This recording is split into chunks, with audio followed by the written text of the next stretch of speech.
In the summer of 1861, James White was burdened with the growing responsibilities of managing the assets and ministries for the Great Advent Movement. So he made a trip east with his wife to make a case for organization of the churches. The journey, in his own words, was very disappointing. He met with either resistance or silence. Some of the leading ministers refused to cooperate with what was the most obvious need of this growing movement: order and organization. Frederick Wheeler, a pioneer of the faith, at a business meeting in Roosevelt, New York, remained seated when James called for all in favor of organization, please stand. It was devastating to White. R.F. Cottrell, writing in the Review, stated that Brother White was in favor of something dreadful. Of course, many of these brethren had been mistreated at the hands of the organized churches not too many years prior to this moment, so a bit of caution is understood. But writing on August 27, White made this stinging commentary: "Our ministers are generally silent." And later he added, "Others were secretly in favor of organization, but dared not advocate it openly until the scale turned in its favor." White wasn't sure what to do, but eventually what couldn't be done on a large scale was begun on a small one. The publishing work was organized in the fall of 1861. And this delivered James from being the sole proprietor of the assets and main burden bearer of the ministry. The next step was the organization of a church. On October 8, the building block for what would become the Seventh-day Adventist Church was laid. It was in the formation of a local congregation, the Battle Creek Church. Before a conference or a union, a division or a general conference, there were churches. And it seems probable, considering the prophetic events that are described in Revelation chapter 13, that in the future, when the world seeks to dismantle our organization, there will still be churches.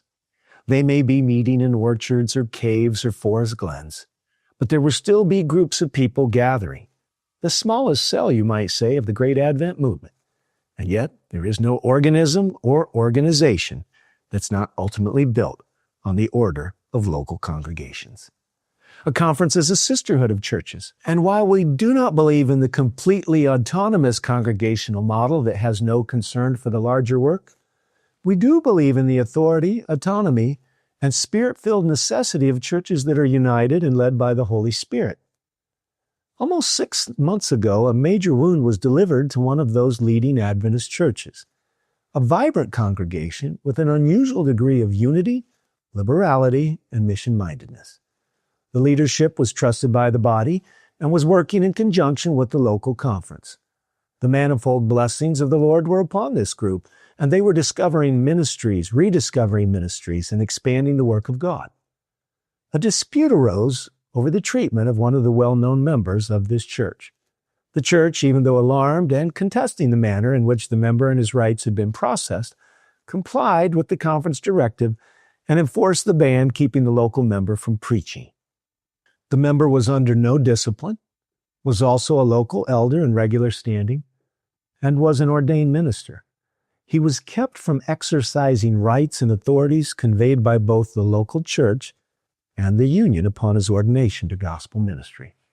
While it is completely understood that various things that he said were not appreciated by everyone, it remains the opinion of many fair-minded Christians that a hearing of the issues, not a banning of the subject or the person, was the gospel order of resolution.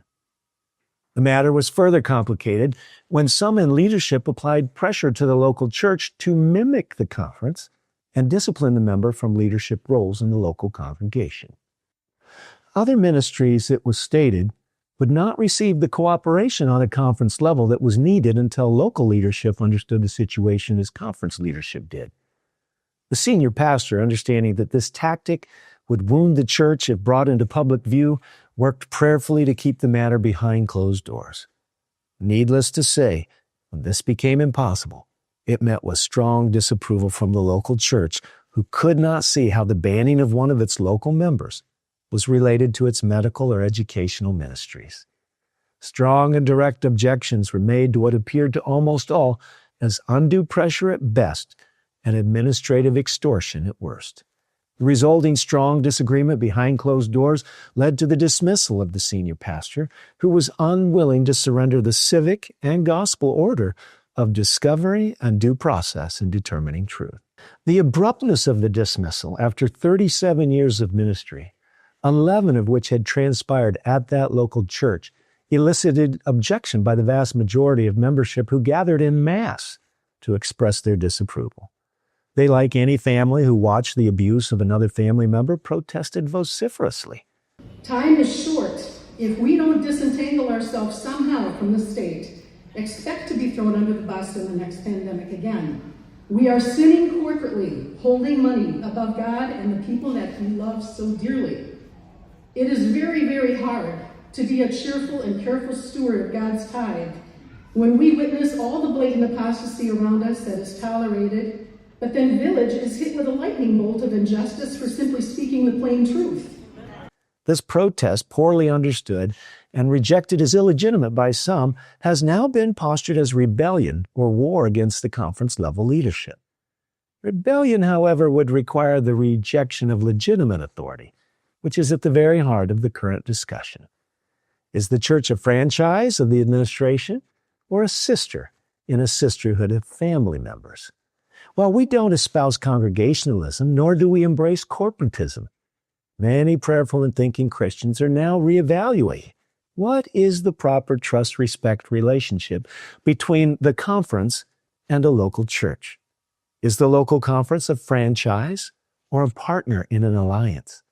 Currently, the local church believes that an honest effort to discover truth, protect unity, and further the work of the Great Commission requires a hearing by the sisterhood of churches. Is this a distraction or a diversion from the Gospel Commission? Potentially. And yet, is it any more avoidable than any effort would be required if dysfunction was in a certain family system? This is about the future health of the organization. Is it possible that this situation is a catalyst of awakening for many members and many churches? Could good emerge from this situation for the recalibrating of the dynamics of power and the engagement between the conference and the local church? It appears that somewhere in the drift of years, profound ignorance has developed around the very first work of organization in the Seventh-day Adventist Church, which was the formation of a local congregation. These bodies of believers are tasked with seeking the Holy Spirit to understand how they ought to pursue the Great Commission. The local church in question was experiencing the exceptional favor of heaven in its various missions, ministries, giving, and property acquisitions. It was pioneering the rediscovery of the medical missionary work in conjunction with the local conference. And just months prior, before a key physician relocated to the community to assist in the work, he affirmed with the local conference that the relationship between the church and the conference was good, and he was assured that it was. If the senior pastor was as problematic as the 6 hours of arraignment to his 100 fellow pastors purported him to be, was it proper to leave him without formal warning, without objecting in his personnel folder? And was it wise to nominate him 2 times to represent the conference on the North American Division Executive Committee? Was his continued role as a district superintendent warranted? And should not a warning have been given to the major donors who believed in his leadership and made large donation to the church's efforts? Would a dialogue with the head elder or the associate head elder have allowed for remediation? All of this leaves fair-minded men and women questioning if this is God's way of solving problems and dealing with people. And what are we going to do to make it right? On December 21, a 51-minute video entitled, "Is the Michigan Conference an Apostasy?" was released regarding the situation. This video alleges that discussing the placement of tithe in any repository other than the conference is false doctrine. While this subject is worthy of discussion, one must initially ask if this really constitutes false doctrine. Church membership cannot be lost for not returning tithe, and unfortunately most churches have roughly 1/2 to 2/3 of their members who do not. What is also missing from the discussion are the exceptions to returning tithe through the regular lines that are a legitimate, though not well-known part of our church history. So does the subject matter merit the moniker false doctrine? Or is this a verbal launching pad of prescribed guilt? And beyond these historic and theological questions is the reality that the tithe at the local church had dramatically increased from $1 million to $3 million over the 11 plus years of the senior pastor's tenure. If the entire local conference had grown by the same percentages, the tithe would exceed $100 million, and there would be multiple workers where now there is one. Perhaps also worthy of reflection is this statement in Acts of the Apostles, page 344. Spiritual prosperity is closely bound up with Christian liberality. Is it possible that deep spiritual growth was fueling this generosity? The author of the video fails to state that he works in the conference office, that he was invited to sit through the entirety of the deliberations with the conference committee that had led to the senior pastor's separation from his local church, and that he had been opposing the messaging coming from the local church's religious liberty weekends. He also leads the listening audience to believe that the senior pastor hijacked the meetings that were held with the district superintendents, when in fact it was the conference president's choice to change the focus of these meetings and to attempt to mitigate the intense agitation over the banning of a prominent member. It appears that a serious conflict of interest and lack of clarity in his involvement is woven through this unofficial but never repudiated video, which video is also in all likelihood a violation of church policy. The video asserts that the senior pastor did not do his job, should not have had to been told to do his job, and was thus needing to be replaced.